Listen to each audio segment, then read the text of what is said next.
ఈరోజు మన news item మన పొలిటికల్ జోకర్ ప్రకాష్ రాజ్ గురించి చెప్తాను. కథలాగా చెప్తాను, శ్రద్ధగా వినండి. వీడియో మొత్తం చూసే ప్రయత్నం చేయండి.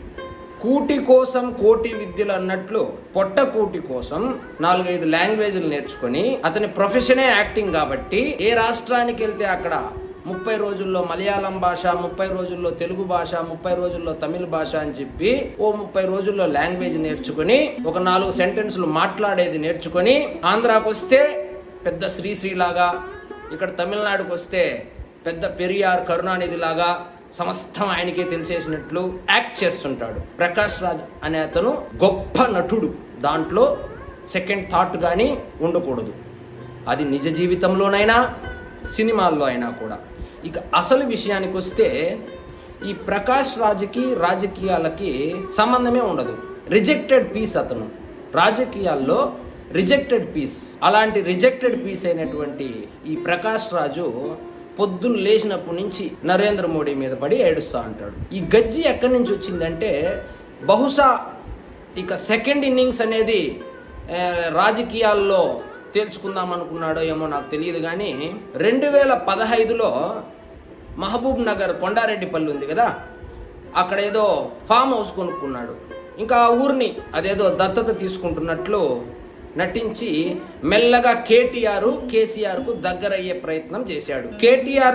కేసీఆర్తో ఫ్రెండ్షిప్ అయితే ఈ దత్తత తీసుకుంటా ఉన్నాను అని చెప్పి నాటకం వర్కౌట్ అయింది. కానీ రాజకీయాలుగా ఇతనికి ఏమి పదవి కానీ ఏదైనా ఒక ఎలక్షన్లో పోటీ చేసే అవకాశం అయితే రాలేదు. అరే ప్లాన్ బెడిసి కొట్టిందా అనుకున్నాడో ఏమో తెలీదు. ఇంకా ఇంతలో 2017 ఆ ప్రాంతంలో కర్ణాటక బెంగళూరులో left wing journalist Gauri Lankesh అనే ఆమె ఒక రాజకీయ హత్యకు గురి కాబడింది. ఇంకా దాన్ని ఎత్తుకున్నాడు సిబిఐ ఆఫీసర్ లాగా. ఎవరు చంపినారు, ఎవరు ఏమేమి దాని మీద 2 రోజులు హడావిడి చేసి కొద్దిగా ఆ లెఫ్ట్ వింగ్, ఆ కాంగ్రెస్, ఈ యాంటీ బీజేపీ వల్ల దృష్టిలో పడేదానికి నాటకాన్ని బాగానే రక్తి కట్టించాడు. లేదా బహుశా నిజంగానే ఆయనకి వ్యక్తిగతంగా ఆమెతో సాన్నిహిత సంబంధం ఉంది కాబట్టి బహుశా బాధతోనే చేసినాడో అవన్నీ పక్కన పెడితే, ఇక ఇదేమైనా రాజకీయ మైలేజ్ ఏమన్నా బీభత్సంగా వచ్చేసిందేమో, మనం టీవీల్లో కనబడితే తెగ చూసేస్తున్నారు అని చెప్పి మెల్లిగా బెంగళూరుకి షిఫ్ట్ అయినాడు. షిఫ్ట్ అయ్యి 2019లో బెంగళూరు సెంట్రల్ లోక్సభ నియోజకవర్గం నుంచి పెద్ద ఇంకా వచ్చేసింది మనకు మైలేజు, మనం మహానటుడిం కదా, ఇంకో గుద్దేస్తారు, ఇంకా మనమే ఎంపీ అన్నట్లు నామినేషన్ వేసినాడు. వేసి ఎన్నికలకు పోతే ఈయనకు వచ్చింది 28,000 ఓట్లు వచ్చినాయి. బేసిక్గా బెంగళూరు కార్పొరేషన్ ఎన్నికల్లో ఒక కార్పొరేటర్కి బీజేపీ కార్పొరేటర్కి వచ్చే మెజారిటీ అది. ఒక బీజేపీ కార్పొరేటర్కి వచ్చేంత మెజారిటీ కూడా ఓట్లు తెచ్చుకోలేని ఈయన పొద్దున్న లేచినప్పటి నుంచి సాయంత్రం పడుకునే వరకు పెద్ద పొలిటికల్ అనలిస్టు లాగా సర్వం ఈయనకే తెలిసినట్లు, ప్రధానమంత్రి నుంచి ముఖ్యమంత్రుల వరకు ఏందో సోషల్ మీడియాలో ఫ్రీ కాబట్టి, ట్విట్టర్లో బ్లూటిక్ ఏదో డబ్బులు వస్తాయి కాబట్టి ఏందో ట్వీట్స్ వేస్తూ ఉండేవాడు. ఇక డైరెక్ట్ రాజకీయాలు మనకు సెట్ అయ్యేటట్లేదు, చెంప చెల్లు అనిపించినారు అని మెల్లగా బెంగళూరు నుంచి మళ్ళీ హైదరాబాద్కు మకాం మార్చాడు. సరే, ఈ రాజకీయాలతో మనకు సెట్ కావడం లేదే, మెల్లిగా ఏదైనా ఒక సినిమా ఇండస్ట్రీలో ఏదైనా ఒక పోస్ట్ లాగా తెచ్చుకుందాము, దాని ద్వారా మెల్లగా ముఖ్యమంత్రులకు వాళ్లకు దగ్గరయ్యి ఏదైనా మనకున్నటువంటి రాజకీయ గజ్జిని దాని ద్వారా తీర్చుకుందామనే ఉద్దేశంతో మా ఎన్నికల్లో పోటీ చేశాడు. అదేదో ఉంది కదా సినిమా వాళ్ళ గ్రూప్ ఒకటి, దాంట్లో పోటీ చేశాడు. దాంట్లో కూడా ఎవరి దగ్గర ఓడిపోయినాడంటే మంచు విష్ణు దగ్గర ఘోరంగా ఓడిపోయినాడు. ఆ పడిన 100 ఓట్లు 200 ఓట్లో కూడా అది నాగబాబు సపోర్ట్ చేశాడు కాబట్టి పడింది.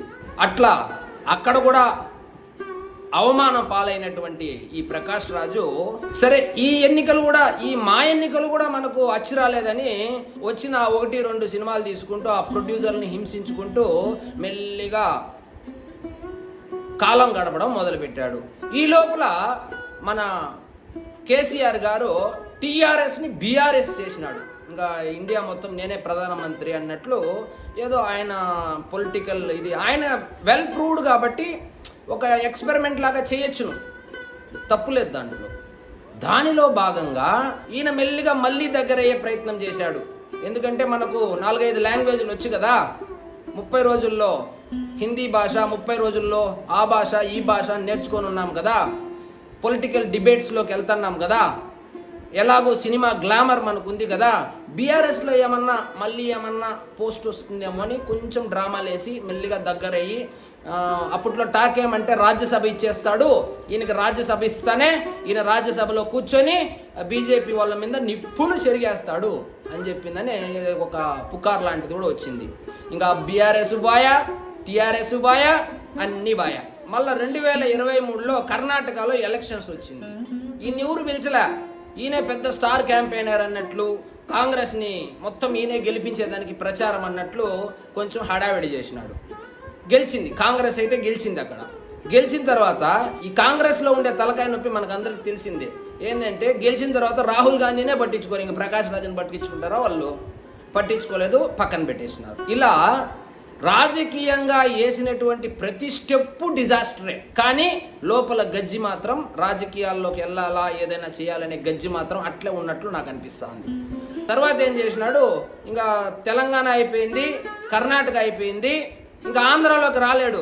ఆంధ్రాలో ఉండే రాజకీయ నాయకులు ఈయనకన్నా పెద్ద నటులు, ఆయన నాటకాలు ఈ పెద్ద నటుల దగ్గర వర్కౌట్ కాదు కాబట్టి ఆంధ్ర వైపు అయితే రాకుండా మెల్లిగా ఇప్పుడు కారు తమిళనాడు వైపు తిప్పినాడు.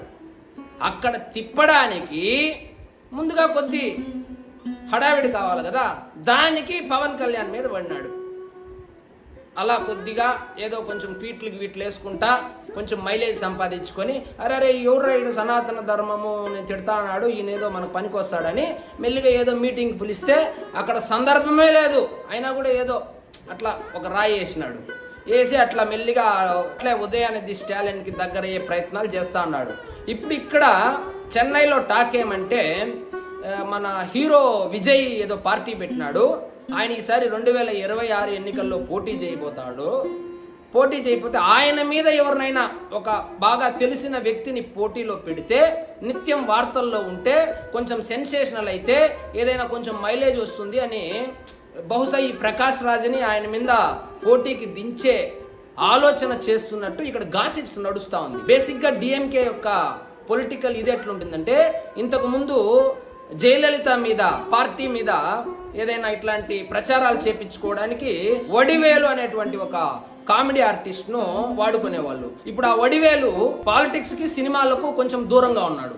ఇప్పుడు వడివేలు పొజిషన్ డిఎంకేలో ఖాళీగా ఉంది. మరి ఆ పొజిషన్ కైనా తనను తీసుకుంటారేమో అని చెప్పి మెల్లగా మకాం చెన్నైకి మార్చి, ఈయనేందో పెద్ద కమ్యూనిస్ట్ అయినట్టు, సెక్యులరిస్ట్ అయినట్టు, పెరియారు ఈయన ఇద్దరు కూర్చొని నైట్ సిట్టింగ్ వేసినట్టు, కరుణానిధికి ఆ పోయమ్స్ రాసేటప్పుడు ఈయన 4 వాక్యాలు అందించినట్టు, సర్వం ద్రవిడియన్ కల్చర్ మొత్తం ఈయనకే తెలిసినట్టు, బేసిక్గా కవి అయినట్లు వచ్చి ఇక్కడ వచ్చి హడావిడి చేస్తాను.